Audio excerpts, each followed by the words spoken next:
ஒரு கையில் காதல் கடிதமும் மற்றும் ஒரு கையில் அறிவாளும் ஆசிட் குப்பியும் ஏந்தி வருகிறது இன்றைய காதல்.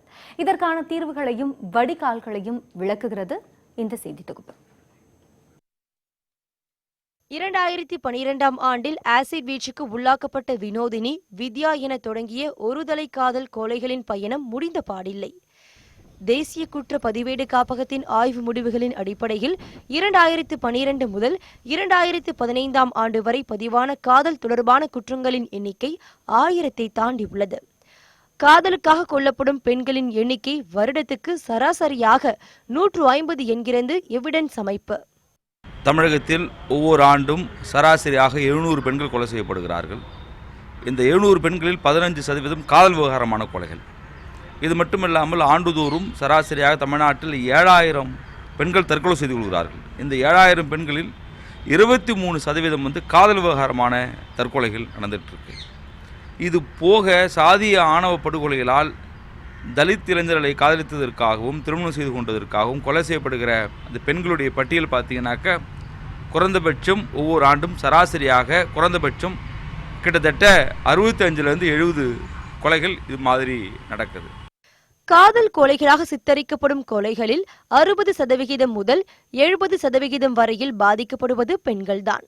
அதே நேரம் ஆண்கள் மட்டும் இப்படி நடந்து கொள்வதில்லை, தவறாக நடந்து கொள்வதில் பெண்களும் உண்டு என்கிறார் உளவியல் நிபுணர் அபிலாஷா. இப்போ இந்த லவ் ஃபெயிலியரோ ஒன் சைடு லவ் ஃபெயிலியரோ இதுக்கெல்லாம் காரணங்கள் வந்து நம்ம ஆண்களை மாத்திரமே எப்பவும் ப்ளேம் பண்ண முடியாது. சம்டைம்ஸ் பெண்களையும் நம்ம சொல்ல வேண்டியிருக்கு.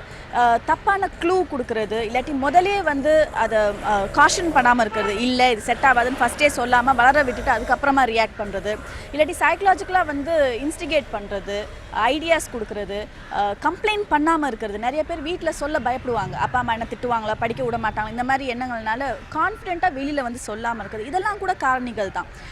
காதல் தோல்வியடைந்தால் தன்னம்பிக்கையை கைவிடாமல் இதனை ஒரு பாடமாக எடுத்துக்கொண்டு இனிமேல் வாழும் வாழ்க்கையை சந்தோஷமான பாதையில் எடுத்து செல்ல முயல வேண்டும் என்கிறார் அபிலாஷா. ஃப்யூச்சரில் நான் இதை வந்து ஒரு பாடமாக எடுத்து அப்ளை பண்ணி மேற்கொண்டு ஃபெயிலியர் வராமல் பார்த்துக்குவேன் அப்படின்னு எடுத்துக்கிறது தான் பாசிட்டிவ் தாட்ஸ். எவ்வளோ பேர் வந்து வாழ்க்கையில் ஒரு பிஸ்னஸ் ஆகட்டும், படிப்பாகட்டும், எல்லாத்துலேயும் வந்து ஃபெயிலியரை தொட்டுட்டு தான் சக்ஸஸ்க்கு போவாங்க. அதே மாதிரி தான் இதுவும். ஒரு தடவை ஃபெயிலியர் ஆகிட்டா அதோட வாழ்க்கை முடிஞ்சிருச்சுன்னு அர்த்தம் கிடையாது. வாழ்க்கையில் எவ்வளோ நல்ல நல்ல விஷயங்கள் இருக்குது, நல்ல நல்ல டேர்னிங் பாயிண்ட்ஸ் இருக்குது. காதல் தோல்வியில் முடிந்தால் அத்துடன் வாழ்க்கை முடிந்துவிட்டது என்று நினைக்காமல் இனிமேல் தான் வாழ்க்கையே என நினைப்பவர்களுக்கு வானமும் தொட்டுவிடும் தூரம்தான். ஒருதலை காதலால சமூகத்துல பல்வேறு ஆணவ கொலைகள் அரங்கேறிட்டு தான் வருது. விட்டு கொடுக்கும் மனப்பான்மை இருந்தாலே இது போன்ற ஆணவ கொலைகளை தடுக்க வழிவகுக்கும் என்பது மருத்துவர்களோட அறிவுரையா இருக்கு. ஒளிப்பதிவாளர் ஜெயக்கண்ணனுடன் நித்யா, நியூஸ் 18 தமிழ்நாடு.